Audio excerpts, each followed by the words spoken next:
चल गेलै माल हमर चक चक चक करके फॉर्च्यूनर से चूनर से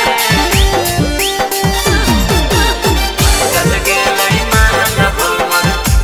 चक चक चक करके फॉर्च्यूनर से चूनर से। Green music recording studio Nawada. धर लेल कई हाथ छौड़ी बड़ा का छूनर के धर लेल कई हाथ छौड़ी बड़ा का छूनर के चल गेलै माल हमर चल के फॉर्च्यूनर से चल गेलै माल हमर चल के फॉर्च्यूनर से लेबै पहटाई हम तो करो से सुनर के लेबै पहटाई हम तो करो से सुनर के चल गेलै माल हमर चल के फॉर्च्यूनर से चल गेलै माल हमर चल के फॉर्च्यूनर से चल गेलै माल हमर चक चक चक करके फॉर्च्यूनर से चूनर से चल गेलै माल हमर चक चक चक करके फॉर्च्यूनर से चल गेलै माल हमर चक चक चक करके फॉर्च्यूनर से। ओकर करनवा जाके मुंबई में खटनी पटल उ छौड़ी त मिठाई हम बटनी ओकर करनवा जाके मुंबई में खटनी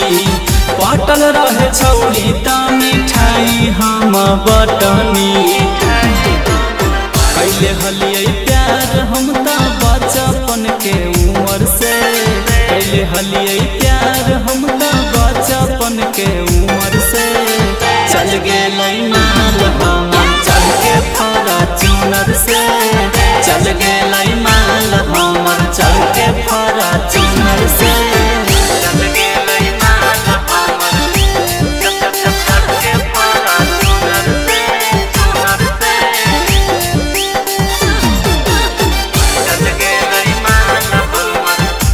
चक चक चक करके फॉर्च्यूनर से। अब तो उ छौड़ी के चेहरा नहीं देखबै साथे खिंचावल फोटो फहरिए के फेंकबै अब तो उ छौड़ी के चेहरा नहीं देखबै साथे खिंचावल फोटो फहरिए के फेंकबै गेलै निकाल गांधी लाल के कचूमर के गेलै निकाल इंगलेश के कचूमर के